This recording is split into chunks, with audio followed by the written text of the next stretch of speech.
Radio Libre en Périgord, 102.3. Sur Radio Libre en Périgord, aujourd'hui, j'ai l'honneur d'interviewer Bonaventure Gacon. Mon vrai nom, c'est Gacon Vingère. Vingère. Ouais, D'accord. J'ai été adopté, donc on m'appelle Gacon, c'est mon nom de famille. Puis après, il y a eu Vingère. Et mon prénom, c'était Bonaventure. Tu es comédien. Ben, malgré moi, peut-être un peu, mais avant tout, je suis circassien. Comme je me suis renseigné tout à l'heure, c'était écrit comédien, circassien et metteur en scène. Forcément, ça ressort, parce que être circassien, ça englobe un peu tout ça. C'est-à-dire qu'il faut être sur la piste, il faut jouer de la comédie, faire l'acrobate, monter les chapiteaux, etc. Donc forcément, on a plusieurs casquettes. Ouais. Et puis, c'est la même essence, je dirais. Faire le clown, être sur la piste, c'est la même envie, je trouve, d'avoir envie de brouiller les cartes, de brouiller la réalité, de la tordre, et de faire, finalement, de faire le con, de rigoler, quoi. De se jouer d'une réalité. Alors, soit de la pesanteur avec l'acrobatie ou du risque, mais c'est avant tout de faire le couillon, quoi. Ouais. Faire le clown, c'est un peu péjoratif quand on dit ça, non? Ben, c'est ça que j'adore.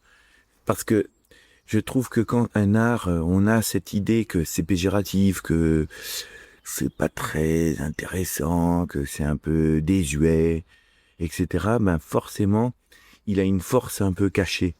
Et moi, j'adore ça. Et le cirque, quand on a commencé, nous, le cirque, il y avait encore beaucoup de grands cirques traditionnels. L'image du cirque, elle était très sclérosée comme ça. C'est-à-dire que c'était un art très populaire, un peu désuet, un peu suranné comme ça. Et forcément, de travailler en adorant cet art-là, c'est un vrai grenier à grains, quoi. Ça donne vraiment de la matière. C'est très agréable. Parce que, par exemple, quand on va vers des choses qui sont que, par exemple, les gens adorent ou que c'est la mode, par exemple, ben forcément, ils peuvent être que un peu déçus. Alors que quand ils vont vers quelque chose qui était un peu désuet, ils peuvent que avoir ce goût d'un vieux bonbon retrouvé, quoi. Est-ce que vous avez l'impression que vous l'avez mis au goût du jour un peu? Non, oh, pas du tout. Non. Nous, j'ai l'impression que plus on s'éloigne de ce qui est courant ou de la mode, plus on va étonner.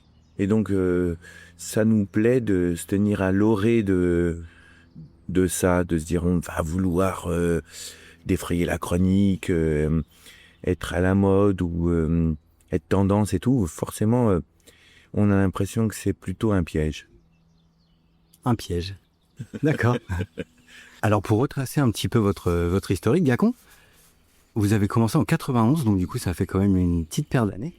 Ouais, tu peux m'appeler Bonaventure, hein, c'est mon prénom. Ouais. Pardon. Je t'en prie. Je dis ça parce que souvent... Je suis désolé. Non, ça va très bien. Donc du coup, tu as commencé avec les Saltimbanques comme apprenti. Oui. Et tu as été diplômé en 97 avec le spectacle « C'est pour toi que je fais ça », avec le Centre national des arts du cirque à Châlons, en Champagne. Ouais. Est-ce que ça a un lien avec Châlons dans la rue? Non, Châlons dans la rue, c'est à Chalon-sur-Saône. Et Châlons en Champagne, ça s'appelle maintenant Chalon-sur-Marne, qui est à 50 km au sud de Reims. Et là-bas, il y avait un ancien cirque en dur, comme le cirque d'hiver à Paris, un peu plus petit, qui était à l'abandon. Et ils en ont fait une école nationale des arts du cirque. C'était le premier un peu endroit où on pouvait apprendre le cirque, à part Moscou et Kiev. Ok, donc du coup, c'était la première école. Il y a eu Fratellini, hein, bien sûr, avant. L'école du cirque Annie Fratellini, à Paris. Un petit peu avant. Et puis, juste après, c'était plus étatique. Il y a eu l'école du cirque national. Bonaventure, vous avez créé le cirque Les Désaccordés. Voilà, ça, c'était avec la promotion, comme on dit, la troupe avec laquelle on avait fait les 5 ans d'école. On s'est dit, allez, on continue à rester ensemble. Et on a créé ce cirque. 5 ans d'école, c'est pour obtenir un diplôme? Alors moi, le diplôme, je m'en foutais complètement. D'accord. Mais c'était pour apprendre à faire un salto, apprendre à faire des galipettes, apprendre à faire le con, apprendre à porter des gens, ouais. etc., etc. Vous avez fait pas mal de main à main, j'ai vu, dans votre spectacle avant-hier soir. Oui, alors c'est ma première spécialité, c'est les portées acrobatiques, le main à main. Et je vois que c'est fluide quand c'est absolument pas brusque. Quand vous prenez Titoun, par exemple, Ouais. c'est tout doux. Merci. Ça Même si moi, ça me fait peur en général, même quand vous faites l'équilibre là sur les échelles, Ouais. ou le trapèze, Titoun, quand tu as fait l'exercice sur les trapèzes, là, moi, ça me met en stress. Ouais, oui. Ça me crée une émotion où j'ai toujours... En plus, il n'y a pas de filet, hein, donc du coup, c'est du sans filet. Ouais, ouais. Je me ronge les ongles quand je vois ce type d'activité. Ben, nous aussi, hein, ça met un Ouais, certain... quand même. Ah ouais, c'est comme on dit, c'est engageant, quoi. Ouais. Et à force des ans, on fait attention aux uns aux autres, à essayer d'éviter la blessure, la chute, etc. C'est évident. En 99, vous rencontrez Titoun au cirque Klotz. Oui, alors Titoun, elle a commencé le cirque bien avant moi, qui allait aller au Canada.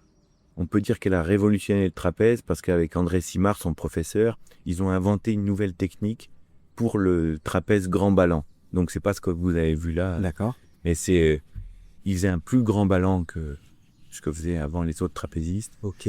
Du coup, le point qu'on dit un peu d'apesanteur, qui est de chaque côté, qui est à l'horizontale, tout d'un coup devenait plus grand et là on pouvait engager des figures plus impressionnantes comme un salto, etc.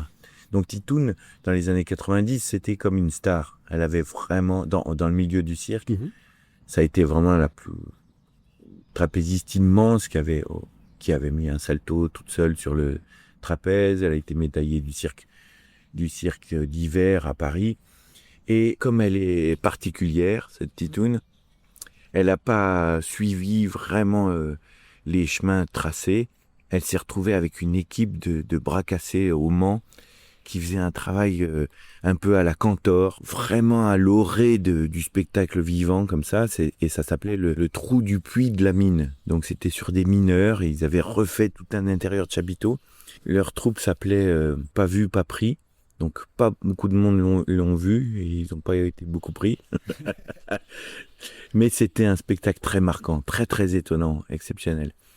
Et ensuite, moi j'ai été appelé pour remplacer au Cirque Plume, qui était un grand cirque à l'époque. En même temps, la trapéziste qu'on connaissait s'était blessée aussi. Donc moi, j'ai proposé Titoun, que je connaissais.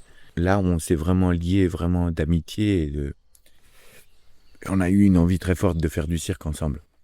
Vous avez même créé des spectacles ensemble, j'ai l'impression.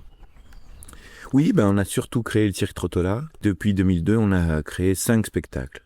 Donc on a créé le premier spectacle qui s'appelait le Cirque Trottola. On n'avait pas mis de nom.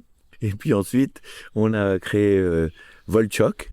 Là, c'était on a travaillé avec 2 musiciens qu'on a rencontrés qui étaient exceptionnels. Et puis, il y avait Thomas Barrière et Bastien Pelinck. On adore ce qu'ils font. Ça, c'est vraiment de la super musique. Ensuite, on a créé Matamor avec Branlo et Niglou, qui faisait partie du cirque à Ligre. Ça a été un des premiers cirques en France qui était un peu bizarre, qui n'était pas sorti de famille de cirque, qui n'était pas traditionnel, on va dire. Après ce cirque-là, il s'est appelé après Zingaro. Donc là, ils sont partis parce que avec Clément, là, il disait que ça s'était pas très bien passé, la Bartabas. C'était un peu orgueilleux. Et ensuite, on a créé Campana. On a fait couler une grosse cloche monumentale. Créer une grosse cloche Couler. Pardon. C'est-à-dire, on est allé voir des fondeurs de cloches en Normandie et on a fait couler une cloche de 900 kilos. La piste se craquait, on la hissait sous la piste, on la montait en haut du chapiteau et là, après, on la faisait sonner à la volée. Bam, bam, bam, bam. C'était très fort au niveau du son. Ça procurait une forte émotion aux gens de voir cette énorme cloche et on s'en servait comme un agrès de cirque. C'est-à-dire, elle propulsait Titoun, je la rattrapais, on s'en servait comme un jeu de cirque. Ensuite, on a créé Strano il y a 2 ans et que vous avez vu l'autre jour. Avant-hier soir, ouais. Avant-hier soir. Vous êtes combien du coup dans votre équipe? Alors, en tout, on est 8. Il y a 2 administratrices, il y a 2 chauffeurs-monteurs qui chauffent les camions et qui montent le chapiteau. Et ensuite, en équipe réduite, quand on tourne le spectacle, donc on est 3 sur la piste. Il y a Bacha qui joue de l'orgue. Et puis il y a Yanis qui est à la régie, à la technique. Donc, et nous tous aussi, nous faisons, on conduit, et on monte le chapiteau et on répète, etc. Et Yanis, il est sur scène aussi, c'est un de vos collègues? Non, Yanis, il est à la régie. Ah oui, d'accord, ok. Voilà. D'accord. Et Pierrot, qui est qui est aussi acrobate avec nous, qui fait aussi cette figure un peu du hussard, là, avec moi. Ouais. Il fait aussi tout ce qui est la régie plateau, un peu. Il tire les ficelles, il descend, il manipule les trapèzes. Donc, il est un peu plus dans l'ombre, mais il a un vrai personnage. Donc, on est vraiment les trois sur la piste, plus Bacha à la musique. La musique qui accompagne tout le long du spectacle. Tout à fait. Et là, c'était un enjeu particulier parce que, pour plein de raisons, on est arrivé à cette histoire d'orgue. Et avoir un orgue dans une église, non seulement c'était un peu iconoclaste, et puis ça nous plaisait, mais aussi, c'est surprenant, c'est pas sa place d'avoir un orgue dans un cirque. Donc, c'est étonnant parce que on voit jamais un organiste jouer pratiquement, encore moins si on va pas dans les églises. Mais souvent il est caché, il est derrière son buffet, comme on dit, et on le voit pas. Donc c'est très mystérieux aussi. Et comme c'est mystérieux, ça cause du cirque. Le cirque, c'est mystérieux aussi. Strano, ça veut dire étrange. On invitait l'étrange, on invitait le mystère encore plus avec cet orgue. Il y avait ça, et puis il y avait aussi pour dire qu'on allait à rebours. C'est-à-dire que proposer aujourd'hui dans un spectacle un peu populaire, qui est le cirque, proposer 1h30 d'orgue, c'est sûr que ça allait pas dans le sens de la mode, quoi. Et ça nous plaisait particulièrement. C'est que tout d'un coup, en effet, c'est un de mes plaisirs, moi. Moi, j'aime bien la musique baroque, j'aime bien la musique classique, etc. Bon. Et là, ça nous a plu. Bon, c'était risqué, quoi. C'était assez risqué. 1h30 d'orgue. Avec, on avait du César Franck, du Bach, du Kagel, du Widor, c'est-à-dire des pièces qui sont pas forcément faciles à écouter. C'est-à-dire que si on faisait le même répertoire musical à un concert sans cirque, je pense que les gens, ils tireraient un peu la langue au bout d'1h30. Et là, nous, notre plaisir, c'est qu'on a joué même, on a joué au 104, qui est en bordure de Paris, là, à côté d'Aubervilliers, et on a eu des salles gamins là, comme on dit, du 9-3 et tout, et ils ont vraiment adoré, quoi. Ils ont adoré cette musique, ils ont adoré le spectacle, et je me suis dit qu'on avait réussi quelque chose. Au lieu d'aller dans le sens de la mode et de mettre des beats, etc., on allait à rebours et on allait justement chercher le bizarre. Et le bizarre, peut-être, il était dans quelque chose d'un peu oublié, quoi. Et de retrouver de l'orgue, cette façon de faire qu'on avait très simple, au ras des pâquerettes comme ça, très humble, avec Bach. Moi, c'est gagné quand on voit les gamins qui aiment beaucoup ça. Le soir où vous étiez là, il y avait des repris de justice, mais des jeunes qui ont moins de 18 ans, donc ils sont dans un centre qu'ils ont du mal à appeler pénitencier, mais je crois qu'il l'est finalement, donc ils sont très cadrés, ils ont dû faire des conneries, quoi. Eh ben, nous on s'inquiétait un peu parce que 1h30 de spectacle, nanana, on a peur qu'ils discutent, qu'ils regardent leur téléphone, tout ça, qui dérange finalement les autres spectateurs. Et pas du tout, ils ont vraiment kiffé, comme on dit. Et ça, c'est vraiment très plaisant de voir que ça fonctionne à ce niveau-là. La mission était gagnée d'avoir captivé des jeunes. Ben, ouais, surtout avec Bach et avec de l'orgue, quoi. Puis on n'est pas tout jeune, quoi. On a pas loin de 50 ans. Donc des vieux clowns un peu miteux qui font de l'acrobatie. Et que les jeunes kiffent, c'est pas mal. Comme c'est un peu du travail, parce qu'on a chiadé un peu les lumières, etc. Le chapiteau est particulier, il est autoporté, il a pas de pince. Donc on vient pour 4 représentations, minimum. Donc ici on est très chanceux, on a joué pour 6 représentations.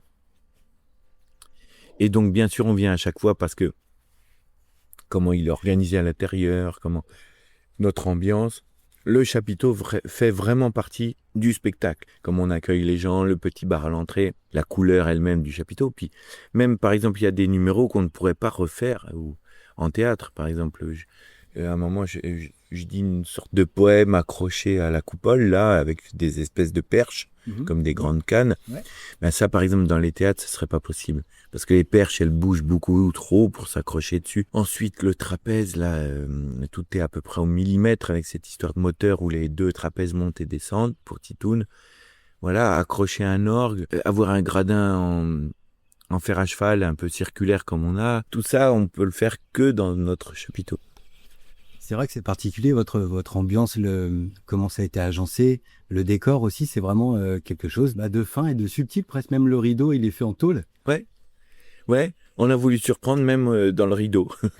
Mais par exemple, c'est une vraie question que je me pose, moi. Dans les concerts de rock ou les concerts techno ou les DJ, par exemple, que moi j'aime guère, je me pose une vraie question. C'est-à-dire que tout est vers le son, voilà. Mais par exemple, personne ne se pose la question des rideaux, des projecteurs, de l'ambiance générale. Alors, le public est entouré de barrières Vauban.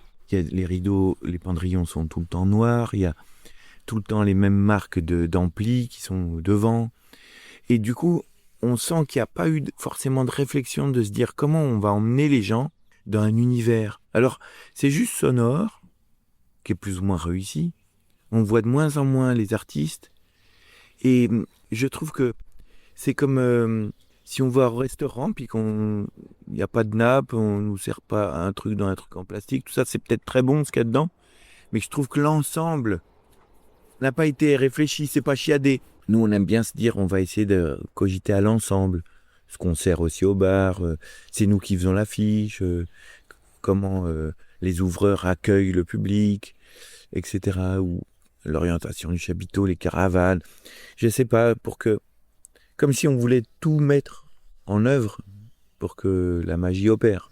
En parlant de magie, est-ce que c'est magique de vivre en troupe comme ça pendant des années? Oui, moi j'adore ça. J'adore ça parce que le fait de voyager, on arrive, là on était aussi au Portugal au mois de décembre-janvier. On est resté presque un mois. D'habiter sur la route entre les villes, c'est un autre temps. C'est-à-dire on ne prend pas l'avion ou le TGV, etc. On va à 90 km/h sur les routes, donc le temps s'étire fortement. On est allé jouer à Prague, la langue est différente, et le fait de travailler, je parle même du montage du chapiteau, d'engager un travail physique, mais de manutentionnaire, on va dire, et de chauffeur camion, etc., nous fait découvrir le monde différemment.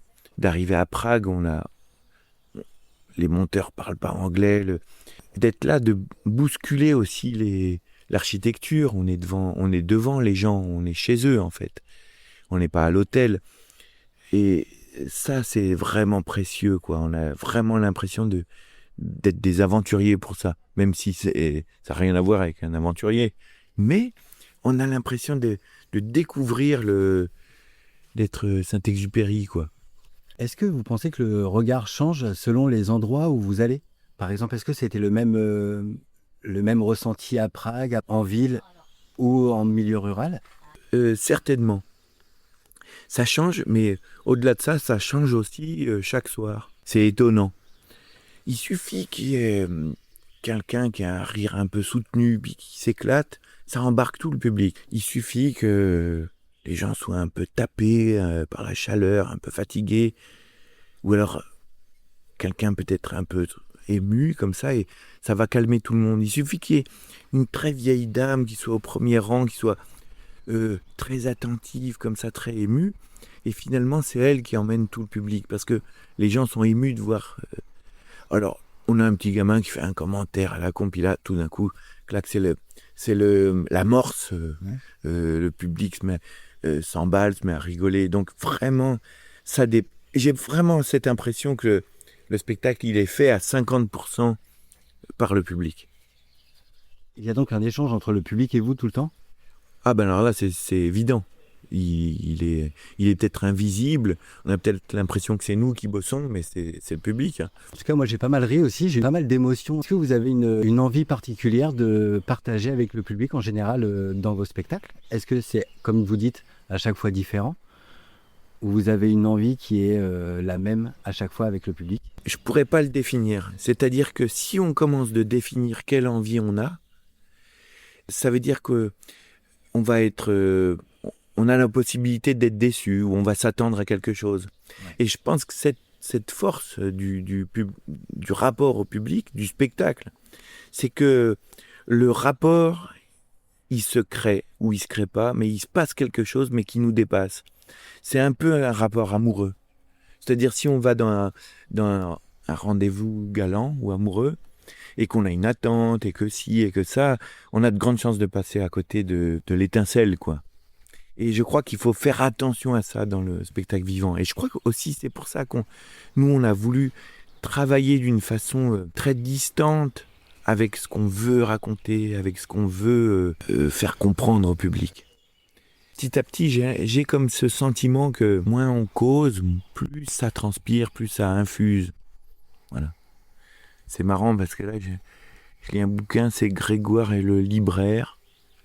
Et le vieux libraire qui est en maison de retraite, machin, et tout ça, il a été militant pendant longtemps, et il a fait beaucoup de choses et tout ça. Il dit, quand je me suis arrêté de militer, je me suis aperçu avec effroi que j'avais dicté aux autres humains qui vivaient avec moi comment il fallait vivre.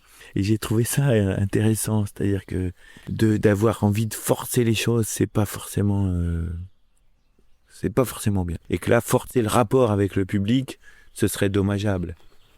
Et puis ils sont pas dupes, ils sentent bien qu'on on essaie de les arnaquer, le public.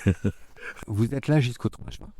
Oui, c'est ça, on démonte le 4, et c'est ça, on joue encore mardi et mercredi, ce soir et demain soir. Vous avez juste dimanche de repos. Dimanche et lundi. Dimanche et lundi. Ok, petit week-end quand même alors. 2 jours, c'est bien. Ouais, c'est clair. Ok. Merci beaucoup, Bonaventure, de m'avoir reçu. Merci Yann. Radio Libre en Périgord, 102.3.